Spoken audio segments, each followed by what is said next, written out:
Маров Адахан Кимсанбаевичке берилет.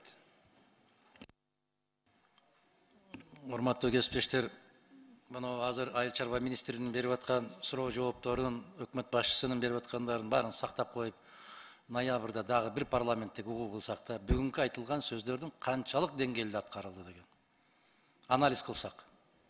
Себеби өткөн жылы деле дал ушундай көрүнүш болгон. Менин суроом Акылбек Жапаров мырзага.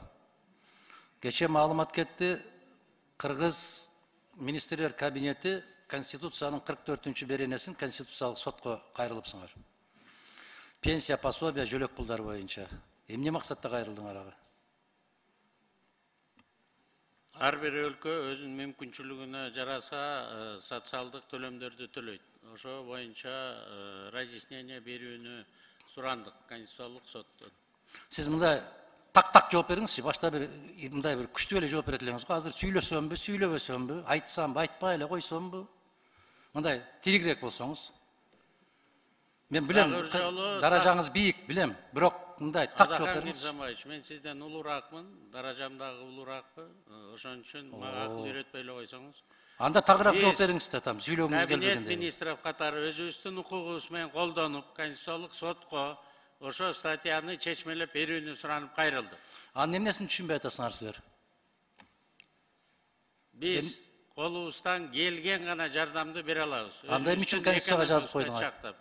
Анда эмне Конституцияга ошентип жаздыңар? Ошо жазылып атканда мен каршы чыккам.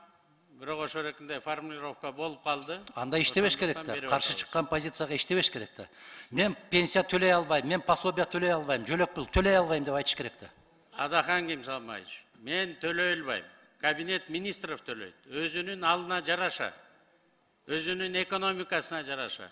Бүт дүйнө жүзү ошондой. Прожиточный минимум жыл сайын өзгөрүп турат. Туура. Корзина өзгөрүп турат жыл сайын. Туура. Аны кубалап жеткен Америка дагы жок. Япония дагы жок бүгүнкү күнү. Ошондуктан, эгерде ошондо кызыгандылык кылып, биз анда да 6-чагылыштын депутаттары ушул жерде алып атканбыз, ошо формулировкасын чыгарып атканда. Кыскача айтканда, референдумдан алгандан кийин так маалымат болуш үчүн биз өзүбүздүн укугубуз менен колдонуп, Конституциялык сотко кайрылдык. Конституциялык сотко кайрылуунун кажети жок. Ал жерде төлө деп турат, бүттү. Анын түшүнүштүн кажети жок. Төлөбөсөк өлөйлүбү эми? Төлөбөсөк өлүп калайлыбы эми?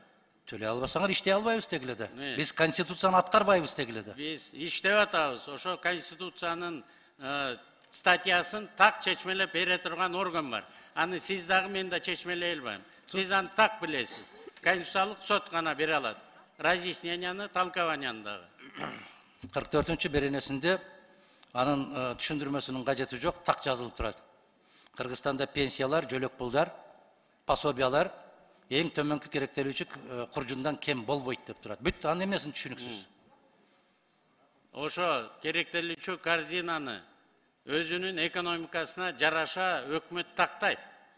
Биз ошого жараша Конституциялык сотко кайрылып атабыз. Жыл сайын керектелүүчү корзина чоңоюп турат. Биз ошого жараша өзүбүздүн төлөмдөрүбүздүн баарын оңдодук.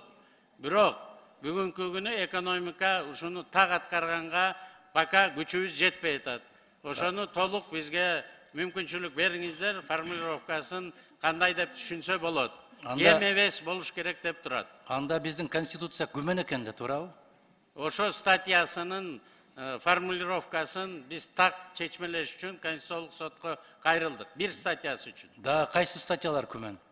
Мен билбейм, мен Конституциялык сот эмесмин. Аны Конституциялык соттон сураңыз. Мен сизден сурайм. Бул сиздин милдетиңиз. Бул сиздин милдетиңиз, ошо Конституциянын беренелерин так кыйшайсыз аткаруу, пенсия төлөө. Менин милдетим республикалык бюджетти, законун сиз бекитип бересиз, ошону аткарыш. Жок, кечирип коесуз. Анда милдетиңизди түшүнбөйт экенсиз. Конституцияга сиз дагы ант бергенсиз, мен дагы ант бергем. Ага баарыбыз тең жооп беребиз. Биз ошо Конституцияга берген ант менен ушул жерде отурабыз, сизден сурап атабыз. Эмне үчүн аткаруу бийлиги аткара албай атат деп сурап атабыз. А эгер сиздин күмөн санап аткан болсоңуз, бир жылдан бери эмне үчүн бербедиңиз? Ушуну берип атасыңар, ушул жогорку кеңеште улам маселе көтөрүлгөн сайын берип атасыңар. Эмне үчүн ушу мезгилге чейин бербедиңиз? Эмне үчүн каршы чыкпадыңыз? Биз мурун даярданып келдик, даяр болгондо тапшырдык Конституциялык сотко. Бюджетте ошол 44-чү беренеге жараша коюлганбы акча? Ошого жараша? Ошого аракет кылып атабыз. Ошон үчүн пенсионерлердин айлыктарынын баарын биз көтөрдүк. Эң төмөнкү Пособиялардын баарын көтөрдүк. эң төмөнкү керектелүүчү куржун канча азыр бүгүн Кыргызстанда? 6800. Эң төмөнкү пенсия канча? 1200-ге чейин жетет. Мына көрдүңүзбү? Айырмасы 5000ден ашты. Эмне үчүн ал болгон? Анткени биздин фермерлердин баары 10 сомдон айына төлөп, бүгүнкү күнү азыр 3600 сом алып атат. Аны сиз экөөбүз жакшы билебиз. Фермерлердин жерге болгон салыгын эмне үчүн Пенсия босотмагандар? дегенде өкмөт төлөбөйт. Пенсияны алтсаны аман киши өзү жакшы иштеп жүргөндө кийин бала чакам мени карабай койсо, мен ошо пенсия менен жашайм деп өзү алдын ала төлөйт. Ал пособия эмес. Пособиялардын баарын биз көтөрдүк. Сиз экөөбүз 2009 жылы жетимдерге 2000 эле сом пособия койгонбуз. 10 жылдан бери эч ким көтөрбөй коюптур. Азыр мына 6000ге көтөрдүк. Быйыл экономикабыз жакшы болсо 10.000ге чейин көтөрөйлү деп атабыз. 2009 жылы бир кабын канча эле? Мен азыр эсимде так жок. Эске сакташ керек. Ошондон улам көтөрүлөт. Керектелүүчү корзина деген. Силер көтөрдүк деп кыйкыра берген менен азыр эле кесиптештер айтты. 5 сомдон турган пиязың 100 сомго чыгып кетти деп.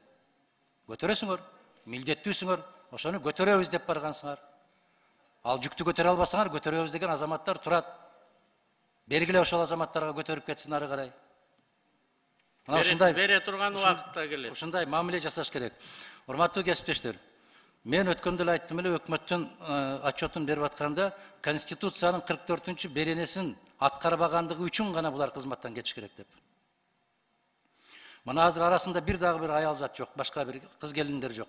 Мыйзамдарды кабыл алып атканда жалаң кыз келиндер отурат. Эмне үчүн? Себеби алар окуйт. Алар сабаттуу. Мына ошол эсебини билип, мыйзамды аткарабыз деген азаматтарды жыйнап келсеңиз бүгүн жакшы болмок экен. Рахмат, башка суроом жок менин. Рахмат.